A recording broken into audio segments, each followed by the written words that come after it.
And the stage I'm at in my life now, I'm a lot more mellow. I'm zen.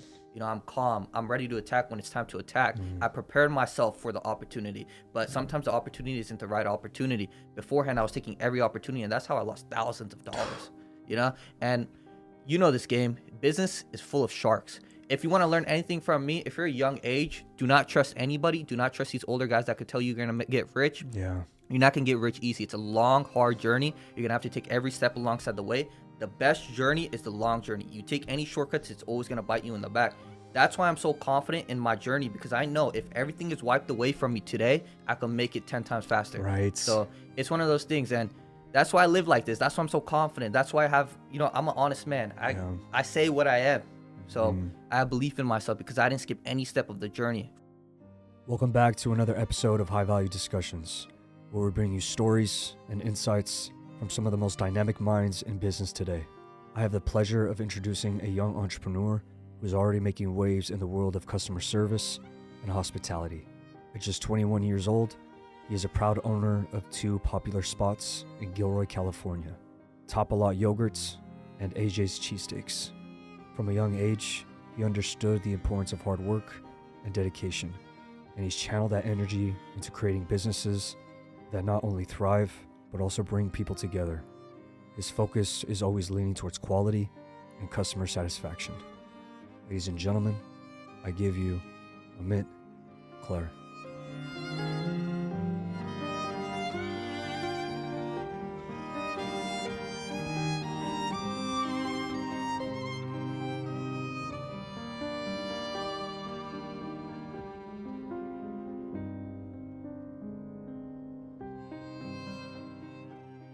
And that's what business is about, right? You got to be willing to talk to everybody.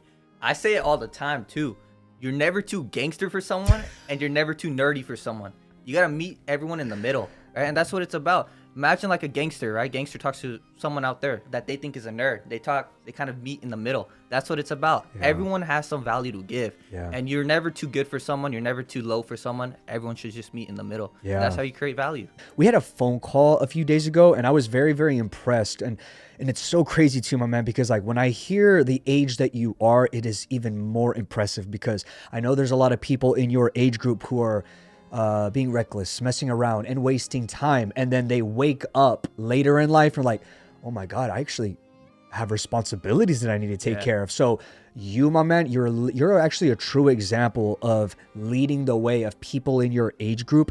But brother, I really want to go back way in time into your upbringing and your childhood, my man, because there's always reasons of why we turned the way we ended up being. You know what I mean? So if we can go back, brother, what was it like when you were younger? Well, my family become immigrants. They come from the villages of Punjab, not from much. So I was really instilled with that mindset ever since I was young. I knew that I had to become something in order for me to take care of my family. And that's why, I don't really like that partying stuff. I don't really like going out. I don't drink. I don't smoke. I just like that discipline, wake up every day, show up every day, staying consistent. And that's what has got me from the point I was at before to the point I am at now. And still a long journey ahead of me. I'm just getting started, right? So it's still a long journey ahead of me. And, time is going to tell. When you were obviously growing up, there's always that time, like we are having fun. We are with our friends. We are messing around. But it always hits us at one point of like, I need to make a change. Something isn't right here. And I don't like the trajectory that I'm leaning towards to. Do you remember the age or the time where you realize you're like, dang, I kind of need to make a change here? Yeah, there's a couple points in my life. So the main one I would say that happened actually pretty recent, a couple years ago. So currently I'm 21. I just turned 21 a couple weeks ago. Jesus. But it was when I was 18 when I went to college. I actually wrestled in college, a semester out there in college. And that was a big turning point in my life. I was not happy with where I was in life. I was getting myself in trouble. I was doing the things that I shouldn't be doing. And I just had a wake-up call. It's like, look, do I want to lead down this path or if I'm going to make a change? And I decided to make a change. That was one point in my life where at that time, I did have a little bit of stuff going for me. So kind of taking it back a little bit. Before I went to college, I was running a sneaker company. So I would resell shoes. I would cut hair. I had a little bit of money at that age that I was at. I thought, when you're young, you have a big ego. I thought you could do everything, right? I thought I could go wrestle in college, grow my sneaker business, do all of these things. But, life hit me. When I went to college to go wrestle, we have like 2-3 practices a day. I didn't have time to run my sneaker company. My sneaker company went all the way down below. And at that time, I was making a lot of money. So that hit me hard. And that's one of those points in my life where it was one of the lowest points of my life because I wasn't making money. I wasn't doing good in school. I wasn't doing good in wrestling. I was just letting everything go, and I was just getting in trouble. And I really talked to myself, sat down, and took accountability for everything I was doing wrong. I took accountability and looked at what was I doing? Why am I at this position in my life? And I realized that there's no one else to blame but yourself. So that's when I made that change. That semester that I came back from college is when I just started hustling, started from the ground up again. Yeah. And when you made that change, did you notice the original circle that you were around kind of look at you differently, kind of raise their eyebrows a little bit? A little bit, but honestly, a lot of people back then, they supported me. They knew where I came from and got to at that point when I went to college. At the time, I was considering not even going to college because I was at a point in my life where I was expanding and growing, taking it back, way back. So kind of on the journey to kind of explain it a little bit more, I started when I was 15. I started working at Gilroy Gardens. It's an amusement park. So I was working there at a restaurant at age 15, just trying to make some money. And, that was just a summer job, trying to get some money. And then when I was 16 in high school, I started selling snacks at school. So I was selling snacks. I was just hustling. Anything I could get my hands on, I was selling. I was selling furniture. I was selling AirPod cases, anything I could get my hands on. Anybody from high school remembers those days when I was a little skinny guy. I was at that time maybe 115 pounds with a 40-pound duffel bag of sodas, selling out every single day. Had a little snack shop. That snack shop, at school you're not allowed to sell snacks. I don't know why, but they caught me up there. I got in trouble for that. But I knew that I wanted to continue that. So I started hiring people to sell for me. And, that happened. COVID hit. When COVID hit, I had to adapt. That's where I got into my sneaker business. And that sneaker business really took me to a different level. That's where I started seeing real money being made. And I was young at that time. I was 17, I think, around 17 years old. So 17, 18, I was doing that sneaker thing. I was cutting hair. I was door dashing. I was doing anything I could get my hands on. I was also working at a tire shop because that sneaker business is very investment heavy. Yeah. Oh, yeah. So I'm putting in thousands of dollars into this business with a bunch of inventory. But when I do sell my inventory, I had a lot of money. So I was getting used to that, and I learned a lot of my business ethics from that business. And that's when I decided to go to college, and that's where, that story leads to where I lost my whole business. I was still cutting hair out there. I was also working as a mover out there, but not as much. I knew that wasn't going to be able to provide for my family, so I had to make a change. It's so funny because when we're young, we do see that number. We see it grow. We're like, damn, we got money. Yeah. And sometimes, bro, we make those decisions where we're just being financially reckless. It happens to everybody. And then we get slapped in the face and we're like, wait a minute, is this growing my money? Is this helping me long term? Do I have multiple emergency funds just in case for the rainy days? Because there's multiple storms that happen all at once and you got to be prepared for that. You need to be protected. Did you ever make that mistake? Oh yeah, let me tell you a funny story. So people from high school remember this. Some of my close friends remember this. My mindset back then used to be, if I spend more money, I'll learn how to make more money. You know what? I was right to a certain point, but I do miss all the money I spent. I spent money on stupid shit. I was buying shoes. I was buying clothing. I was spending so much money on just people too. I was paying for friends, things that I shouldn't have been doing. And it was just a lot of money being wasted. But that did make me the person I am today. It made me learn how to make more money. It made me learn that, it's not about these materialistic things. It's about investing your money. And it really created this aura around me where I'm more disciplined now with my money. I respect my money. I know how hard it is to make money, especially after when I left college and what I had to do to build up again.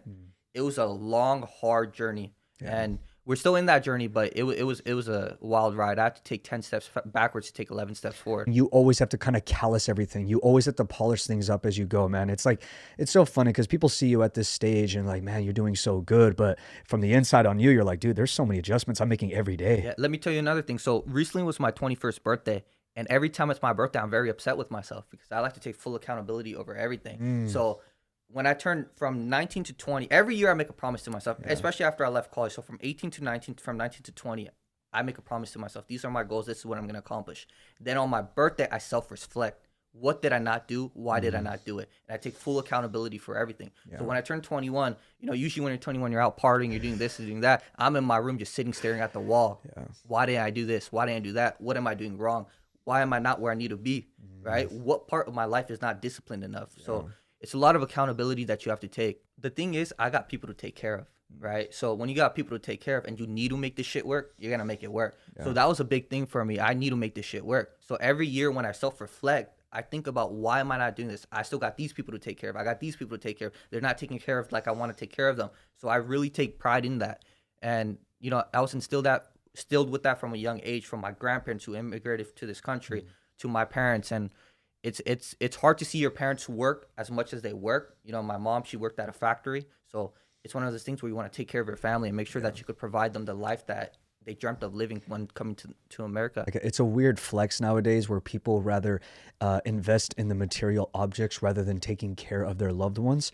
I feel like the other way around, where if you are providing for your loved ones and making sure they're okay, that's the real flex in life. You know what I mean? 100%. And it's sad that it's not a big priority.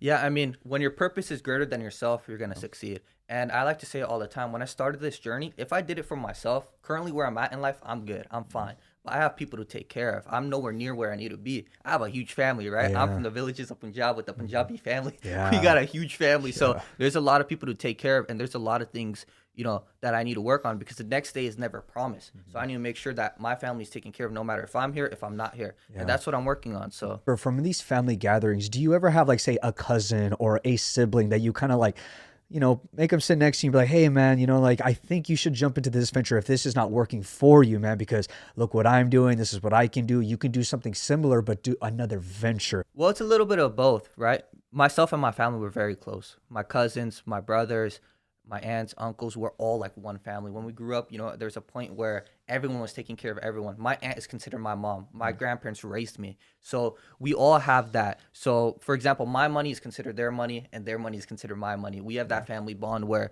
it doesn't matter. As long as one of us is succeeding and one of us is working, we support each other. We work. I wouldn't be where I'm at without my people. Yeah. So my people take care of me, I take care of them, and it's going to be vice versa. Yeah. So, of course, they're looking into doing businesses. They're grinding like I'm grinding. They're showing up like I'm showing up. And it's good to have people like that as well, especially my brother. My brother puts me in my place all the time, and it's the biggest blessing in the world, because you need people like that. You need people to tell you, look, you're being a bitch. Why aren't you showing up? What are you doing wrong? Why are you, sleeping in this day? Is he older or younger? Older than me. Oh, there you go. So he's a little bit opposite than me, but we work very well together, because he's very, very disciplined. If you think I'm disciplined, if you see this guy, he has his regiment, he likes to do his thing, and no distractions at all. I like to talk to people, all that. Nope, he's in his own bubble. He likes to work, that. And he keeps me in my place, and it's a blessing for that, because sometimes you need someone to check you. There's a lot of people right now, they're surrounded by yes men, and that is a big liability into your life, man. I mean, I made that mistake when I was during my fight career. I was just surrounded by yes men all the time, and it halted progress. It halted, honestly, my journey as an athlete, honestly. So now I just want to sit with people who can honestly critique me. They're good critiques, man, because we need it. We need to be polished constantly. And if you're just being, oh my God, you're doing so good, congratulations. Well, where is that going to get you, honestly? Especially if you believe it. Yeah. If you believe in it, like, you know what, I am good. Like, nothing's going to touch me. I'm fine. Bro, that will kill you. 100%. And lucky for me, like I said, I got good people in my life. There was a point where I did have, a friend group, and, you get yes men and all that. Yeah. But I at this point in my life, I'm not even looking for friends. I'm not looking for any type of distractions. I'm just ultra focused on what I have to do to get to where I need to be, because there's still a long journey in front of me. And I say this a lot too. When I started this journey, I had nothing, right? And I focused from turning nothing into something, and that something into something more. And I'm still on that phase of turning that something into something more. I did have nothing. I turned it into something, but I still got to turn that something into something more. Yeah. And it's still a long journey ahead of me, and I don't have any plans of slowing down. I have been, like I said, my brother, he's the complete opposite of me, which is a good thing, because I'm very aggressive, right? So from a young age, when I was, purchasing my first business, going to my next, I was very aggressive with it. I wasn't even looking. I was just buying. They offer, I bought it. Yeah. And he really told me to take a few steps back. And the stage I'm at in my life now, I'm a lot more mellow. I'm zen. I'm calm. I'm ready to attack when it's time to attack. I prepared myself for the opportunity, but sometimes the opportunity isn't the right opportunity. Beforehand, I was taking every opportunity, and that's how I lost thousands of dollars, And this game, business is full of sharks. If you want to learn anything from me, if you're a young age, do not trust anybody. Do not trust these older guys that could tell you you're going to get rich. Yeah. You're not going to get rich easy. It's a long, hard journey. You're going to have to take every step alongside the way. The best journey is the long journey. You take any shortcuts, it's always going to bite you in the back. That's why I'm so confident in my journey, because I know if everything is wiped away from me today, I can make it 10 times faster. Right. So it's one of those things. And that's why I live like this. That's why I'm so confident. That's why I have, I'm an honest man. I say what I am.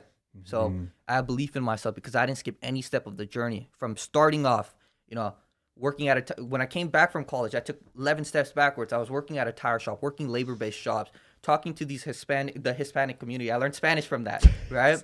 And kind of just growing from that into what I got going on now. Yeah. Social media, it halts people's progress. It really, really does. People are scrolling and they're seeing these people's lifestyles like, man, this person's in this venture. Maybe if I try it, I'll get this some sort of profit. I'll start to increase my income. Man, if you think like that, like people approach me all the time about like, oh my God, Daniel, you trade, you're in the markets, etc. Like, man, I'm trying to get in it too. I'm like, are you in it for the money or are you in it for the skill? Exactly. Because if you're not in it for the skill, money's not going to come. It won't. In anything, like any business venture, any media, anything. If you're a professional athlete, so on and so forth, if you're not invested in the skill, nothing will come out of it. And that's like the hardest part, man. Well, people will come up to you, I'm sure. Oh my God, like, hey bro, how much money did you make from that business venture? And maybe you'll say it and then they'll be like, man, I want to get into it. Why? Is it because of the money or the skill? Which one do you want? Because the skill pays. 100%. And people ask me all the time, there's no secret sauce to it. If you need to pull this shit off, you're going to fucking pull it off. Yeah. Right? So it's a lot of guys that come up to me that want the easy way. They're like, okay, you're making this much money. You did this, you did that. How do I do that? And I give them the secret sauce, which is showing up consistently, showing up every day, no matter what's going on, staying positive 7 days a week. On your hardest days, you pray to God, thanking him for what you got, staying blessed for everything you got. And they look at me all crazy. And I tell them one thing as well. I say it so often, right? It sounds stupid, but you have to turn nothing into something and that something into something more. Yes. They want to turn that nothing into something more. It don't work like that. You got to be willing to take 11 steps backwards all the time. Yeah. All the time. And that's how you become a successful businessman. Obviously I'm not there yet where I need to be. Many people think I'm there, but it's just like I'm just getting started. Yeah. It's a long journey ahead of me. The money rolls in, but at the same time, I'm investing a lot of that money back into my business, trying to grow, trying to perfect every single thing I got going on in my life. Yeah. Yeah. And it's so beneficial for you, brother, because we come from an athletic background where I feel like, honestly, bro, people from the military, people who are involved in combat sports, they are different because they know how to lose, but not only lose, they know how to come back after the loss at a different level. They reinvent themselves so fast. And that correlates to business because what is business? A lot of losses, especially when you're doing it right, the genuine way, not trying to scam people and fuck people over. If you do it the right way, there's a lot of losses. There's a lot of headaches. There's a lot of things that need to be put together. And it's so funny how the background that you come from, it is very, very essential when it comes to the business world, bro. People who are in the military, it's the same thing. People who are involved in fighting, same thing. If you correlate it, a certain work ethic into the business world, dude, you're going to be just fine. 100%. There's a lot of things that go on, right? As you mentioned, people are wanting to scam people, try to make that short-term income.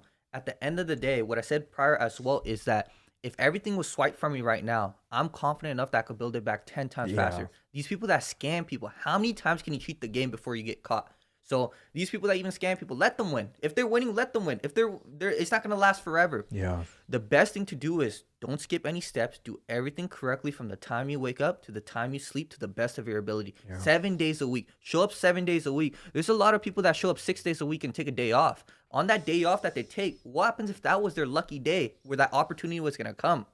And another thing when it comes to opportunity is, as you mentioned, like people ask, it's like, okay, you're doing this. How did you buy this business? How did you do that? Yeah. It's like the opportunity came, but the opportunity is everywhere. You have to be prepared for the opportunity. It's not about the opportunity. The opportunity is going to come and go. Yeah. You have to be prepared for the opportunity, and you have to specialize in that preparation. Yeah. Do you think people prioritize trying to get into the business world without enhancing this first? 100%. Because I've noticed that too, bro. Like I always tell people, like, I think you really need to callous your mind in order before venturing off into the entrepreneurial space, because you need to be prepared to take a lot of punches to the face. And if you're not ready for that and to kind of smile and wipe the blood off your face and then ready to go another round, you're not ready for this game. So I always tell people, callous that mind by doing the difficult tasks every single day. And then you're actually ready and prepared for when those problems come. You smile at them. You're just like, come on, dude, let's go. When's the next one? Come on. Yeah. I mean, you got to be willing. You got to be willing to do it all to be given it all, right? And a lot of these people aren't willing to do it all. You got to be willing to take 10 steps backwards all the time. You got to be. You got to be willing to go knock on people's door, mow their lawns. You got to be willing to work on these labor-based jobs. You're not too good for anything. You got to take every step necessary to get to the point where you need to be. Yeah. And that's where a lot of people skip it. And callousing your mind is very, very important, especially in this world. There's sharks out there. When I say sharks, I'm talking no souls. And it's crazy. And people don't realize it. It's when you go through it is when you're going to realize it. And you know, it's crazy. A lot of older people tell me that. And I realized after, they'll tell you, look, they're telling you something and you don't listen. You put your ego first. And when you go through it, you're like, damn, that guy was right. Yeah. And that's what I've been doing a lot recently is I like to talk to a lot of older people. So I talk to my grandparents. I talk to a lot of people outside, you know, my stores, my restaurant, and my other businesses as well. It's because if you sit and talk to them, the guys that are 60, 70, 80 years old, they have so much knowledge to give. And they're at a point in their life where that knowledge that they're giving you is from the heart. Yeah. They're not trying to screw you over. No. And if you take a little bit from everybody, you take a little bit of information from there, you take a little bit from there, and you make it your own, you're gonna be a hard force to stop. Mm-hmm. People are seeking for mentors right now. They're trying to find the right guider, but sometimes they listen to too many people and their mind is just scrambled with so many things where it kind of gets them confused. It's almost like reading so many books and not implementing. It's so much listening to all these people but not implementing it. I feel like you need to be very mindful on who you listen to and who you seek information from. It's good to learn from everybody. It really, really is. But there are certain people who are very, very credible to be able to give you that kind of feedback and that knowledge. There are a few people who just kind of like, wait, you're telling me that this business is going to work, but you have never started a business in your life. I'm kind of confused here. Yeah. So you got to be careful who you listen to and who you get guidance from, because a lot of people, they're young in the game and they just think, oh my God, he knows what he's doing. Oh my God, I'm going to get information from him. And then when you get all this information, it's like, wait, he told me this will work, but this one said it won't. I'm lost here. What do I do? And it makes people stop. For people in your age group, because bro, you're young, but I would say you have like the mindset and the work ethic of nearly a 35-year-old. Like you're way ahead of your time. But people in your age group, I'm sure you're around and I'm sure you hear this a lot. What do you think stops their progress? What do you think makes them not go forward into their journey? What do you think halts everything for them? Discipline and consistency. That's what it's all about. They're not disciplined enough and they're not consistent enough and they really don't need to do it. They want to do it, but they don't need to pull that shit off. Yeah. And it sounds super cliche, right? People are looking for that secret sauce. There's no secret sauce. And again, when it's talking to people, like you mentioned that people are trying to talk to this businessman, and try to gather all this information. It's not about the business. It's about self-growth. You need to grow yourself. As you mentioned, right? You got to work on your mind first. You need to grow yourself and prepare yourself to even own a business first. Yeah. And they're trying to skip that step and just go right into the business. That's where they kind of get halted. And yeah, I mean, they're not disciplined. They're distracted, and there's a lot of things going on in their life. They're not ready to take that leap that they need to. Yeah, and have you recognized as well that the world of entrepreneurship, the world of business, it is very, very lonely. I mean, you said you have a lot of good people around you and like who maybe understand the journey and who are maybe supportive, but for a lot of folks, it is a very, very lonely time. Yeah, I mean, it's very lonely. When I say I have good people, they got my back, but at the same time, I've been doing this on my own since I was a youngin', right? So I've been grinding since I was 15 years old. I had to take these steps. When I bought my first business, neither of my parents knew. So I could kind of touch on that story. So at that time, this was after I left college, about, I would say a year later around that time, I was working at a tire shop. I was doing some property management. I was doing a little bit of this, a little bit of that. But I was ready to buy my first business. So I was looking around. I was looking at a couple convenience stores. You know, I'm Indian, so I like convenience stores. Right? It fits the stereotype. But I was looking at convenience stores. I was looking at, grocery stores. I was looking at laundromats, all these different type of businesses. And I had a real estate agent kind of showing me around. So I went to a couple. It was I believe it was a Friday. Yes, it was a Friday. So I went to a couple. Then this someone said, "Oh, there's a yogurt shop for sale, a frozen yogurt shop." At this point, I've never tried frozen yogurt. I don't even know what frozen yogurt's about. Nothing. Right? I was not interested because I saw the sales. The sales weren't there. Nothing. But as I was leaving, I saw the other businesses, and they weren't what I was looking for. So at the end of the day, I went to go check out that yogurt shop. I went first thing, I saw it and I saw the potential in it. It wasn't open 7 days a week. It had terrible hours. They didn't have good staff. Mm. It was dirty. There's a bunch of work to be done. But I saw the potential in it. So I told the guys, look, I'm gonna buy it. Yeah. And he looked at me kind of crazy. He's like, what? You say you're gonna buy it? I'm like, yeah, I'm cash ready. I'll meet you tomorrow. It's like, wait, I gotta talk to my wife, this and that, right? So short story, Monday, we waited till Monday. I met him at a grocery store parking lot and paid him all cash for the business, right? I learned my lesson. I'll never do that again. Yeah. But at that time, that's what I thought I needed to do. Neither of my parents knew. I kind of touched upon them a little bit, but I knew that they were going to be upset that I was going down the business route.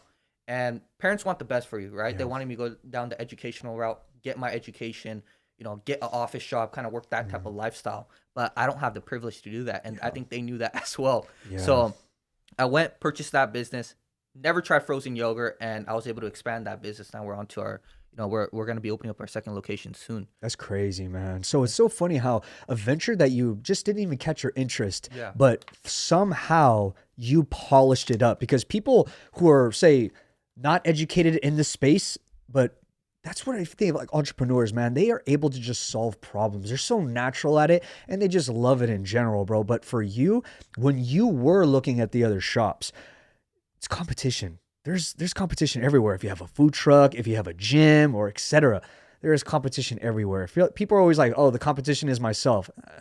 That's bullshit. Like, Yeah. come on. Like, you're living in Disneyland if you have a mindset like that. There's competition everywhere, and even like for people in the media, there's a lot of the people who provide media production. Okay, well, how do I stand out? So when you examine your competition, what are you looking for? And it also goes back to even being an athlete. When you're studying your competition, what are they good at and what are they bad at and what could I capitalize on? Correlates to business as well. What do you look for? So honestly, I didn't even look at the business end of things. I looked at my personal self and what losses I could take. I made it kind of sound pretty, but the first year was hell, right? It was ugly. I was there. I was still working at the tire shop. So I'd work in the tire shop, and then at night I would work there, and then I would DoorDash after I worked. I was working all day, 16-hour days. But what I knew was that these people that own these shops have families to feed. They have children to feed. I don't. I could undercut their prices. I could beat them out in every single market. I have youth on my side. I was networking with kids from the college schools, all this, and I was able to create an environment where it became the cool spot to hang out at. Yeah. So it was one of those things where I just had full belief that if I'm there and I put my full energy there, I'm gonna make it work. And like I said, beside the business point, when it came to those days, waking up, working at a tire shop, right? I'm dirty. After the tire shop, I'm working at the yogurt shop. After the yogurt shop, I'm door dashing till like 2 a.m. Yeah. Right? And the drive is far. It was in Santa Cruz. I live in Gilroy, so it's about an hour drive. So I'll drive, just no music. I didn't listen to music, just in my head thinking. And there's days, there's days where you kind of start thinking, it's like, man, I'm this old and I'm doing this. Man, I should be doing this. It'd be more fun if I did this. You start feeling bad for yourself. But at the end of the day, I used to remind myself, stop being a bitch. It's as simple as that. Anytime a thought would come into my mind, I was stopping a bitch. Yeah. And it'll come out of my mind. And I just kind of mentally prepared myself. And, from that business to the next, it just became easier and easier. Yeah. And, nowadays I live in the chaos, right? I'm so comfortable being uncomfortable. At this point in my life, I'm uncomfortable being comfortable. It's crazy. When I have a day that's everything's going correct, I'm like, dude, I start calling my shots. Man, what's going on? Something's not right. Are we closed?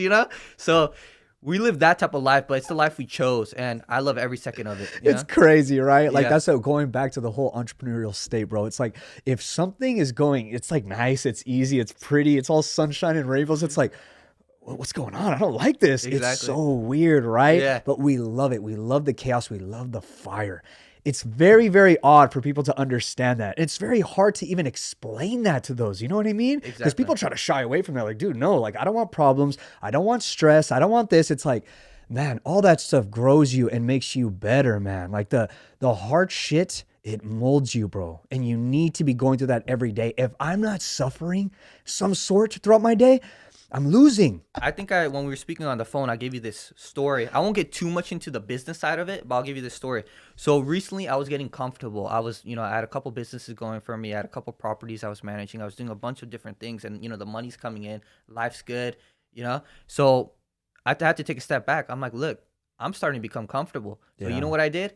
I got in a small truck with some some of the Hispanic guys that work for me. We got in a truck. We went door to door, knocking, asking people if we could mow their lawn. Yeah. Some people actually got me on the Ring camera, saying, "Hey, dude, respect the hustle. You're knocking on people's doors." And we secured a lot of customers like that. Yeah.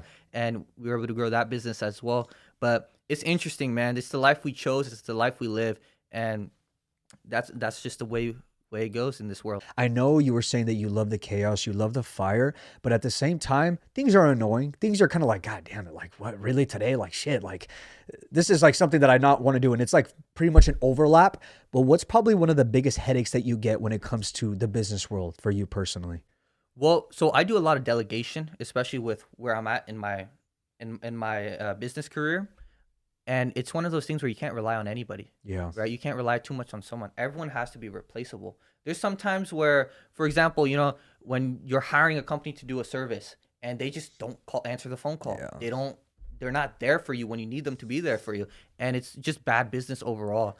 So that gets annoying. And, at this point in my life, I'm just more so focused on what I got going on and what I need to do. So in every single realm, every single area, I try to be prepared for it. So if someone doesn't answer the phone, I got to back up. I got, just thinking ahead is always, you never lose thinking ahead. I have a hard problem with delegation.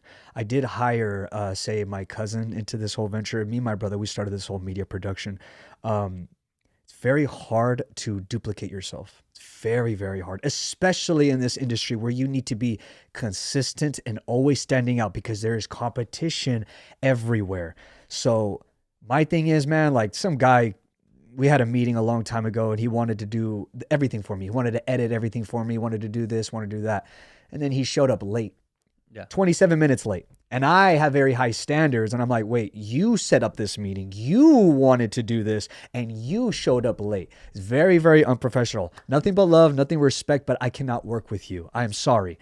So that's the hardest thing that I have to deal with, bro. Do I love creating? Do I love sitting at my laptop and all my monitors are around me? I love that, man. This is like my thing. But delegation definitely is a big priority right now because the tasks are getting heavier. The workload is increasing. And we just need to be prepared when we can't do a certain job. We need to be able to have 5 people over here. We need to be able to have 7 people over here.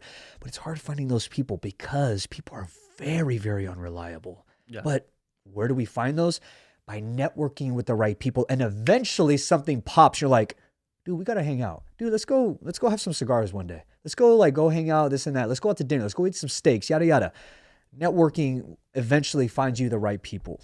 100%. Networking is everything. I've made most of my money by networking. Yeah. And a lot of times people want to network with the people that are at the top. I actually focus on networking with the people at the bottom. Yeah. Right? I'm the opposite. That has made me so much money because these people are hungry. These people want to work. These people have something to prove. Where some people at the top, they got millions of dollars. What's the extra 10K, 20K going to do for them? And a lot of those guys are sharks. They just want to use you. They see you as a young kid, a fool.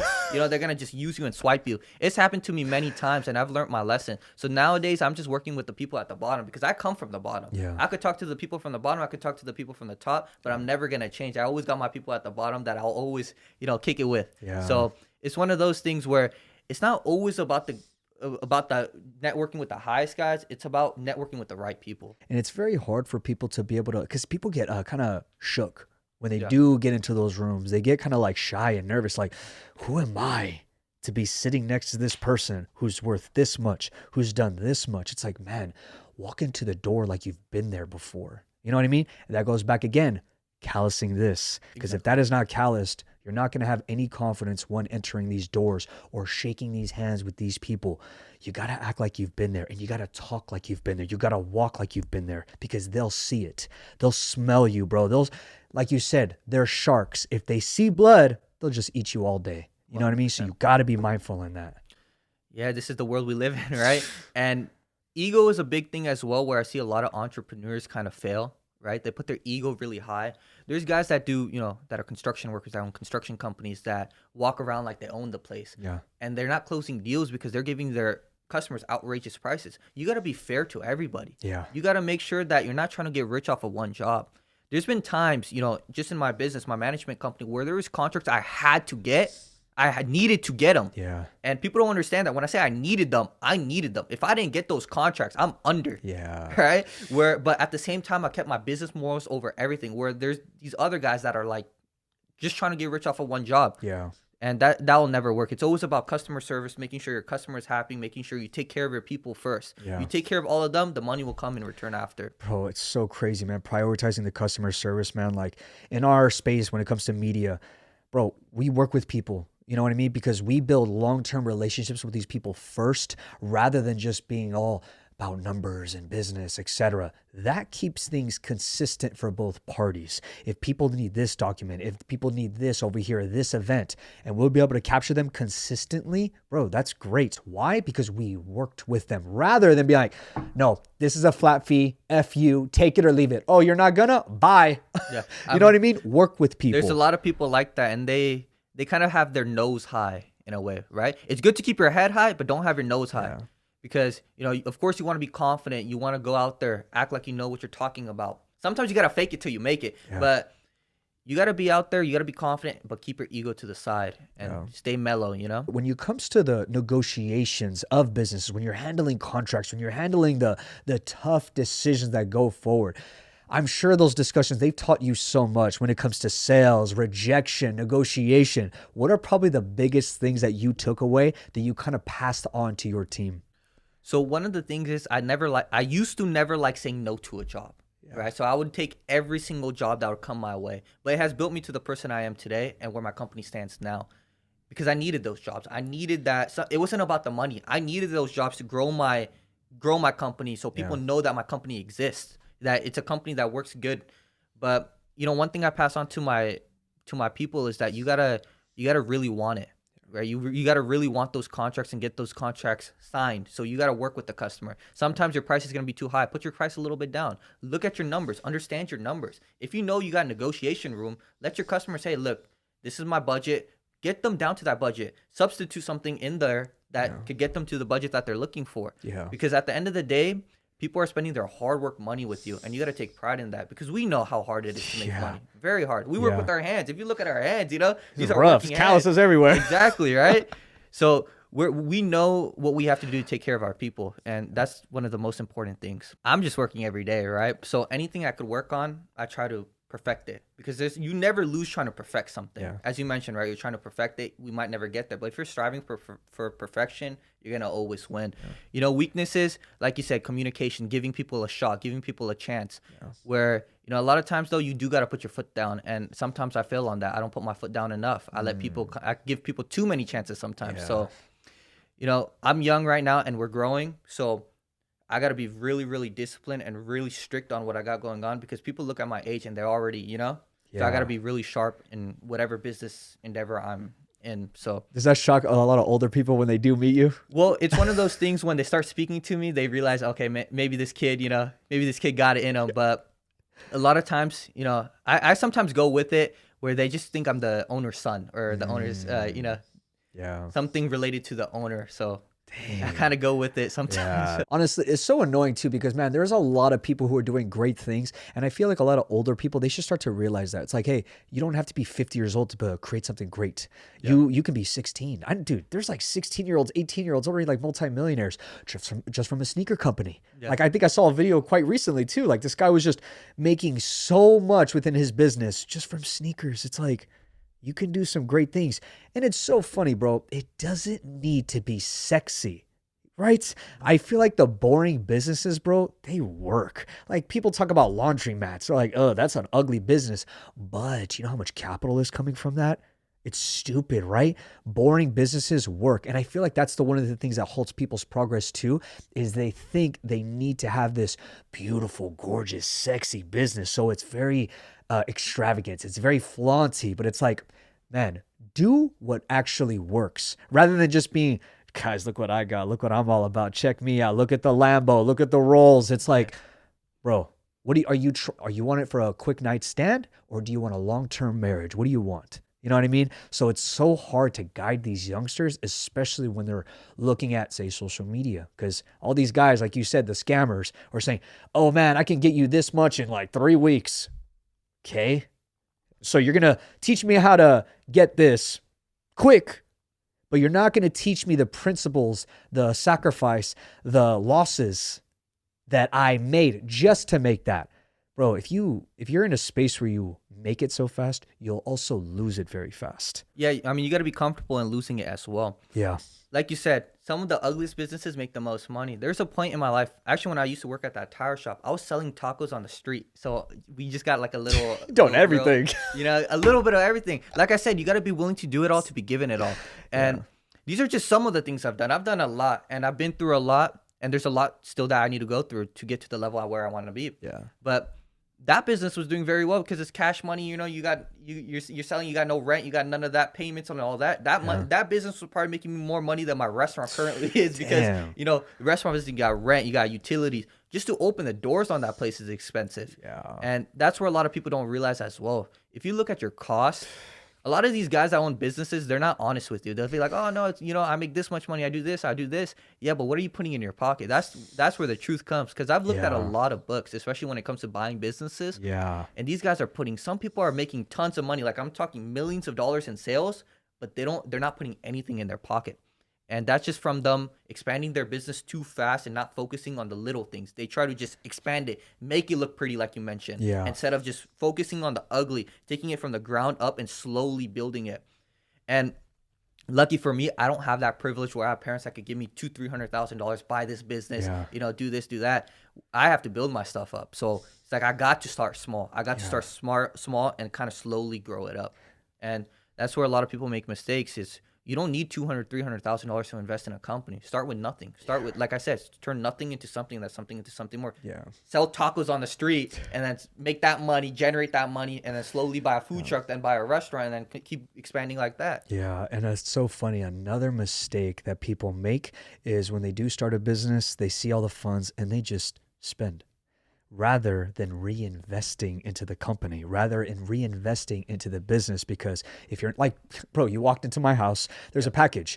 We are constantly reinvesting. Why? Because again, there's a lot of competition. Why? Because we're trying to scale this thing, man. Like, we're never, ever, ever comfortable. And we're also studying people every single day and be like, we like what they're doing. Let's do it a little bit better. The one thing I learned a lot about business was actually when I used to sell snacks at school. It might sound stupid, but that was come on, bro. Yeah. But that was one business I learned a lot from because I had a lot of different variety, right? And that's what was selling. So I had like different types of soda. I had that grape soda, the Fanta, the pineapple Fanta. I had a bunch of different stuff, and I'll sell out every day. Yeah. And the reason for that was because of the variety, the services I was offering, and I learned that. So now with my business portfolio, I have a little bit of this, I have a little bit of that, I have a little bit of this. So when I'm networking with someone or talking with someone, they're like, oh, well, I'm looking for this. Oh, we do that. I know someone that does that. We do that. We could offer you. We could help you here. Yeah. And it's in every single different realm. It's completely opposite some of the realms that I'm in, but we're offering services throughout different realms, and that's how you make money, Oh, you got to be diversified. Like, exactly. I get it.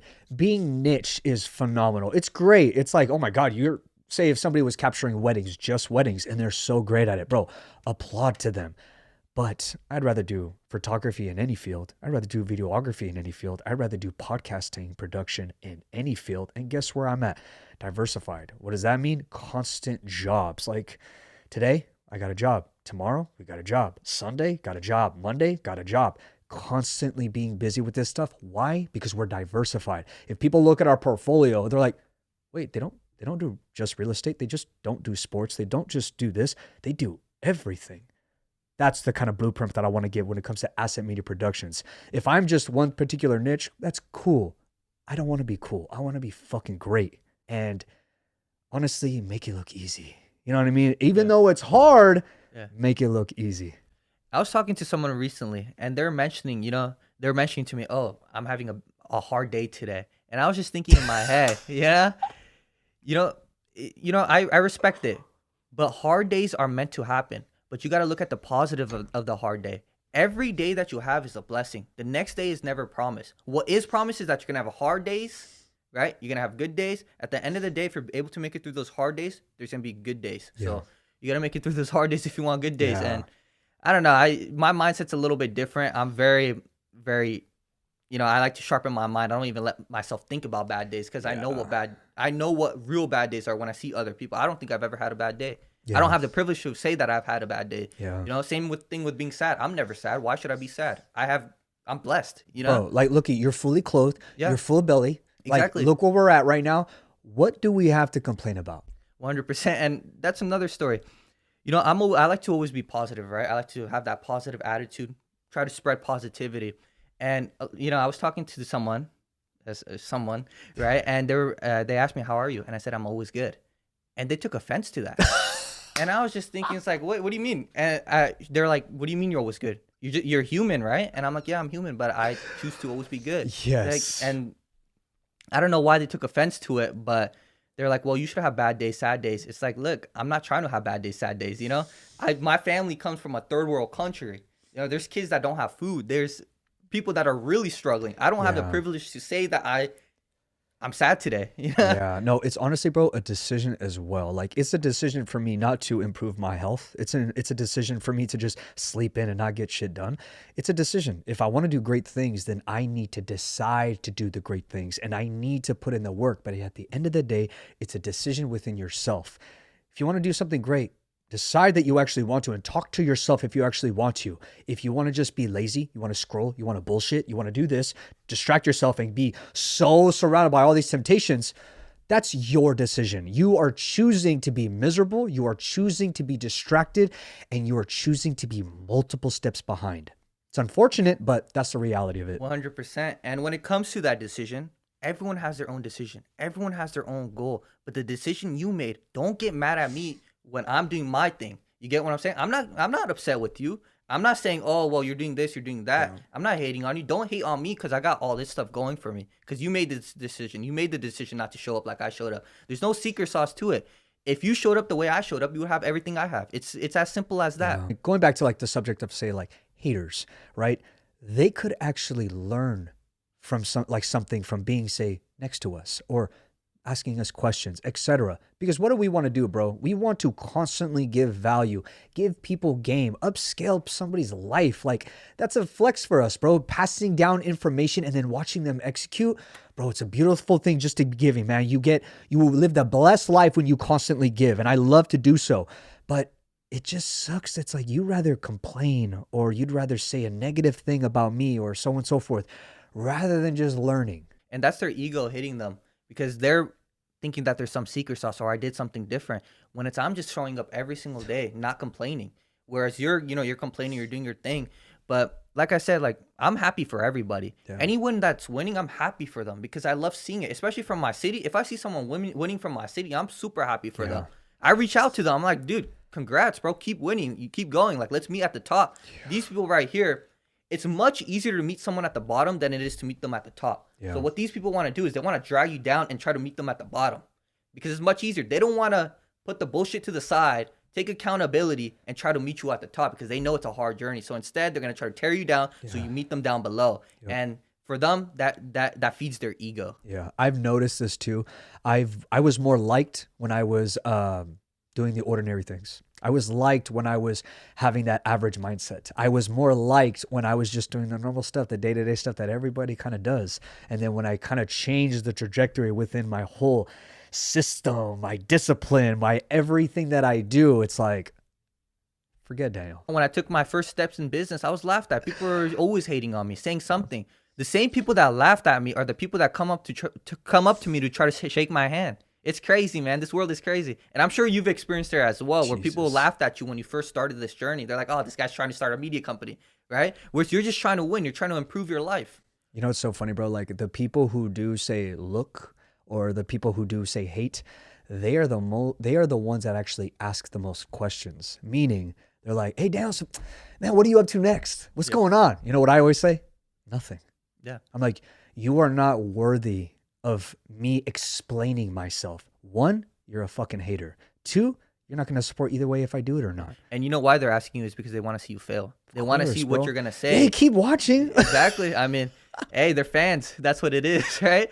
But yeah, I mean, with what I got going on right now as well, a lot of people in my family, my extended family, don't even know that I own a business. I don't tell anybody. Yeah. Only the people that need to know, right? I do post on social media, but I have to for my businesses. Yeah. Otherwise, I would just stay back, you know? Yeah. But it's one of those things where people will find out when they need to find out. And if they're gonna hate, they could continue hating. I'm just gonna keep doing my thing. I'm gonna keep growing. Yeah. In these last 3 years, from the age of 18 to 21, I took this leap in my life.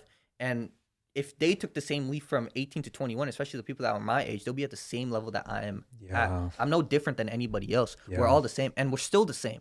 But at the end of the day, if I show up, this is how the universe works, right? You keep showing up, the universe is gonna give to you. Bro. I believe in God heavily, so Yeah. I keep showing up 7 days a week. I don't care if it takes 1 year, 10 years, 15 years, 50 years, or if it never happens. If I keep showing up, someday it's going to pay off. Yeah. And God knows the truth, and I know the truth. So I truly feel like God blesses those who do it the genuine way, rather than obviously doing it the scummy way and the scammy way. If you're doing things, say, I don't want to call it the slow route, but I just want to call it the authentic way. When you're doing things, when you're being true to your principles and you're showing up every day for your craft.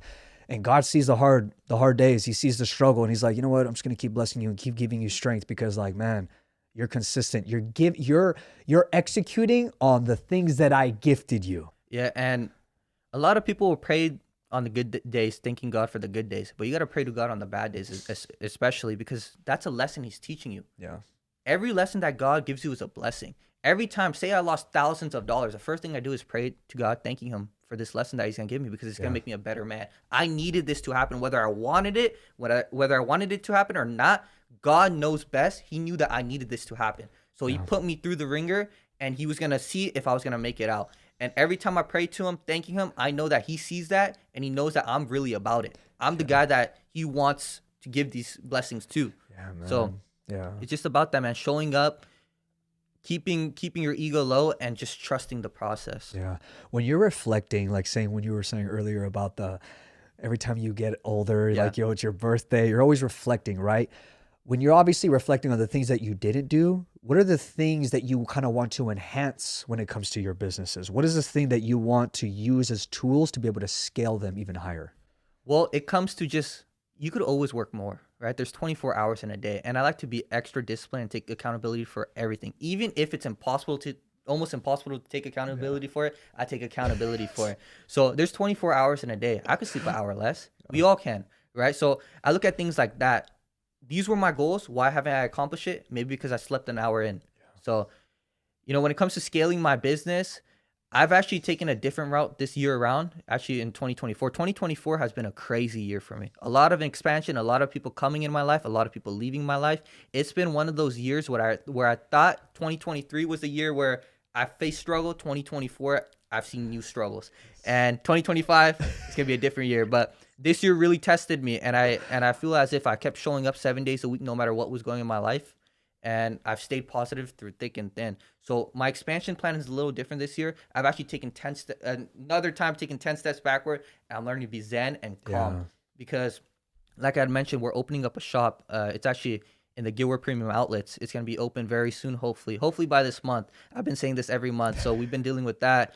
It's been, we were planning on opening up within 1 month, and it's been 6 months that it's kind of been lingering on, and I'm paying rent, utilities, all that, and that's a big learning experience that I'm blessed for. That I'm learning that process. So in the future, when I scale my business, I know kind of the ins and outs of actually opening up my own business compared to buying a business. Yeah. So that's a blessing, and like I said, this year I'm kind of taking a step back, being more zen, being more calm, not attacking every single opportunity out there. Because some opportunities, man, you're just not prepared for. And I'm learning my lesson on that, on some of the investments that I've made. Yeah. So I'm taking a step back and just trying to wait and prepare myself for the next opportunity that comes forth. Yeah. And all your ventures that you are currently in, I don't want to call this favoritism or anything like that, but is there one venture that kind of catches your attention and gets you actually more excited? There are, but I'm not going to say just yet, maybe on another podcast, right? But like I said, I've done things that I hated doing, and I still did them because I needed to do them. Yeah. Like when it comes to my frozen yogurt business, I never had frozen yogurt. I had my first cup of frozen yogurt after I purchased my business. So for me, there's nothing that I wouldn't do, but at the same time, there's some businesses that I wish I maybe didn't invest in, or some investments that I took that maybe I shouldn't have taken. Yeah. but God knows why I took them, and it's a learning lesson, and Yeah. I'm facing the consequences, but at the same time, I'm growing as a person. So Yeah. the consequences are necessary sometimes. Yeah. And do you want to, like, going back to the whole topic of like diversification, do you want to be diversified when it comes to multiple businesses, or do you eventually just want to be able to have one that is harnessed, polished, and just like a big standout? Yeah, so that's what I'm looking for. So currently what I own is I own a management company. That's what I own. What I personally own. Yeah. Well, I technically don't own anything. Yeah. Yeah, right? But there's a company that has the same exact first name, middle name, and last name as me that I work for. And they own a bunch of different businesses that's under that, and they manage a few properties here and there. That's kind of what I'm focusing on, is growing that company, and that's what I want to kind of stick to instead of diversifying into a bunch of different markets. Yeah. Because it gets a little difficult, right? When you have 3-4 different types of businesses, it's hard to handle all of it. Yeah. And it's one of those things where it's better to just specialize in what you got going on and grow that instead. Yeah. I mean, you could still say have those businesses under you, but there's management that is taking care of all the 100%. headaches and all the systems and all the numbers and all that stuff. You know what I mean? Yeah, so when it comes to my businesses, like I mentioned before, the next day is never promised. So I've set up Yeah. my businesses where I don't have to be there. None of my businesses I have to be there. So if anything happens to me, my family's taken care of. Yeah. No matter what. So, but then again, to do that, you first have to start by working there. You got to create a management system. You got to go through all that ringer. You can't just skip any steps. Yeah. So I kind of like the way that's set up. A lot of people don't like that way. A lot of people like working at their shop, being the main focus of their shop, so they can make, an extra couple 150K because they're there. But in my head, that money is not worth it to me. I'd rather have my businesses set up where I could open up multiple businesses that covers that expense. Most people who are the guy, right? The guy who's like in charge of the company or charge of the business, they have to make sure everybody is fed. They have to make sure everybody else is good. So it's like everybody else is the big priority. The guy is the last priority. Have you noticed that too? Yeah, 100%. And sometimes you don't put money in your pocket. Business isn't pretty. You have months where you lose tons of money. You have months where you make tons of money. And it's one of those things where it's like the market. It goes up and down. Exactly. Sometimes those checks hit real big, but at the end of the day, you got to realize that, look, tomorrow my business could light on fire. Do I got funds to support that? So you're not just riding with a bunch of cash all the time. You have to be prepared for everything, because you never know what's going to happen. Yeah. And you're the last person to collect your check. You got to pay your employees. You got to pay utilities. You got to pay rent. You got to make sure all your equipment's set, all your equipment's ready. So it's expensive to run a business, especially where we live. We live in the Bay Area, in California. It's not cheap, especially with these houses too, the way houses cost and all that. You got to make a shit ton of money. Bro, it's so funny when there's that term out there. It's like, oh, if you can make it in New York, you can make it anywhere. Like, man, if you can make it in the Bay, you can make it anywhere. Oh, 100%. You know what I mean? I think I saw a statistic somewhere where right now, if you buy like $1 million house, which I don't even know where you're going to get $1 million house here in San Jose. It's upwards of 1.2, 1.3. But anyways, if you buy a house like that, you need to be making like 300-400K a year. Yeah. Which is crazy, No, who's making that working a job? No one is. The only way to do that is through business. And with business, you got to go through this ringer of pain, hardship, and all that. So the world is getting harder. And the people that are just sitting back, enjoying their life, they're going to be in for a rude awakening. I know, man. Like I always talk about creating something of your own entity and not being so married to a specific job, but sometimes that's needed. I think creating something of your own entity is more beneficial for you in the long term because, bro, like these tech companies, right? Google, for instance, people travel around the world, they get their degrees and they're like, oh my God, baby, we made it. We're in Mountain View. We're in the main campus of Google. Yeah. And then they do the layoffs and they're like, what happened? We just bought a house. We just bought a car here. Like, what do we do? See, it's not reliable unless you create something of your own.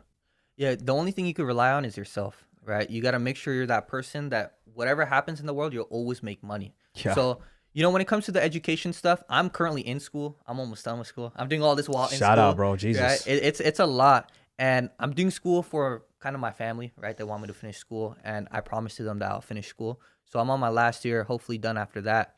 But like you said, if there's a career and a path, school is not always a bad thing. A lot of people make school to be a bad thing, but it's not. If you go to school and you get a business degree and you do nothing with it, that's something else, right? But if you go to school to become a lawyer, you go to school to become a doctor, you go to med school, That's do all a that stuff. ROI. That's a return of ROI. your investment Yeah. because school is not cheap. So you got to really have a plan. And a lot of these people, especially in business as well, they just don't have a plan. They're going to spend tons of money. For example, when you go to school, when you go to med school, it costs like 300-400K, right? Something like that. And if you don't finish that school and if you don't become a doctor, you just spent tons of money going through that ringer just not to get the benefit of the doubt. Same thing with business. A lot of people have no experience with business and try to get pretty. They try to spend, okay, I'm going to invest $100,000 into a business. Yeah. It hasn't even made you a single dollar yet. Why are you going to invest so much money? You first got to make money. You got to have proof of concept. Yes. Once you make money, then reinvest it, Yeah. So I have 2 more questions for you, my brother, okay? So if this was your podcast hosted by you, high value discussions, and if there was one question that you wanted to ask me, what would it be? Let's see. That's an interesting question. What made you want to start? What was your origin story? Or what made the switch from going from that life to this life? When I was a professional athlete, I was just married to that. When I left my professional career, I needed to do something. For me, college wasn't it. I tried college and I dropped out when I found out my professor never started a business because I was in business administration. I was like, how the hell am I learning business from somebody who's never started anything of his own? When I left that class, I was like, I need to do something of my own. Just like you, doing multiple ventures. And since I came from an athletic background, I created a fitness and nutrition business where I was just like monitoring everybody's health and wellness and make sure they get to their optimal weight possible. That was like one of the first ventures that I got into. And then obviously starting a podcast was just for the fun of it, bro. I did not mean to do a media company. Like I didn't want to, like the fuck. I was like, I didn't know anything about editing. I had no concept of like what to put this together. Nothing. It was just doing it from starting and it just polished and got better. And then when I started to see the value of media, I was like, oh, there's something to this. Like everybody's on their phone for a reason. What are they watching? Let's create something where they watch what we create. One of the things of like why I started is because I wanted to be a different person. I always thought I was a different person when I was a fighter, but that wasn't enough. There was more to it. I was like, I was great as an athlete. I was great in that whole mindset of an athlete, but I was like, what about me as an individual and putting the athleticism aside? So I invested in so much in my information and my education and my knowledge and just implementing it. Made a lot of mistakes along the road, just like business will teach you. But honestly, bro, I just wanted to be a different individual. And I knew that I had to be a loner. I knew I had to say no a lot. What kind of increased that spark of like the whole starting point, man, was just to chase greatness, bro. That's it, man. Like I was chasing greatness as an athlete. I want to chase greatness when it comes to being a family man, being an entrepreneur, being a father, being a husband. Like I want to reach championship level in those avenues. That was kind of increased that spark. And I'm chasing that every day, baby. And it's the best kind of chasing. You know what I mean? It's nothing negative. It's not toxic. It's not this and that. Daniel, you'll work too much. Nope. I am living a life that's giving me full fulfillment, my man. Chasing this greatness is the best thing that I could ever reflect on or give to myself. It's the greatest gift that I can do for me. And it's increased my personal stock. It's increased my network. And the moves that I keep doing, the day in and day out, the fruits will come. And I'm okay if they're not here yet. I'm still going to show up regardless, bro. That's in me. But the original spark, bro, it was just chase greatness. That's 100%. It. And that's respect. And a lot of men should take that leap because chasing greatness, you'll never fail with chasing greatness. Yeah. It's always the best thing to chase. Yeah, you know? Bro, it's the best, my man. And my final and last question for you, my brother. So you just turned 21, my man. And I love to give information to the young men, man, because they are the ones who ask me questions the most. If I were to have you around me and say I had, say, like 5 guys who are your age, ask me a simple question when it comes to like, Amit, how do I start? Where did you start? What's that one piece of value, one piece of wisdom that you would want to give to these young gentlemen trying to chase greatness? So chasing greatness is a long journey. Don't try to skip any steps. Take every step possible. I've said it many times on this podcast now. Turn nothing into something and that something into something more. Focus on showing up every single day. Try your best being perfect. Do everything correctly from the time you wake up to the time you sleep. You will eventually get what you're looking for. If you show up with a good mindset, with a good heart, God sees that, the universe sees that, and you're bound to be successful. My brother, are there any closing statements for the podcast? It's been a pleasure, man. I appreciate you having me on. Going back to the beginning of our convo, like I love sitting next to people like you, especially at your age group, bro. It's very, very impressive. I was impressed over the phone, but bro, that phone call just put a stamp on what today was, my man. Like I was already excited for this, but this just 10x whatever you delivered, bro. Like the value, the energy, bro, it's so contagious. And I know that's why people gravitate towards you, because it's like, if I'm near you, I get better.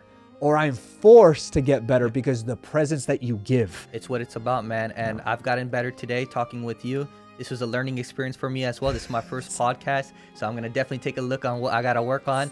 And, we'll keep getting better, both of us, and we'll grow together and we'll see each other at the top. Thank you all for tuning in to today's episode. If you got a lot of value out of this, please do me a favor and support our channel by liking, commenting, and subscribing. Make sure to hit that follow button on Spotify to stay updated with our latest episodes. And if you are listening on Apple Podcast, I would greatly appreciate it if you would leave a 5-star rating, followed by with a review. Again, thank you all for the support. Stay loving, stay hungry, and stay excellent.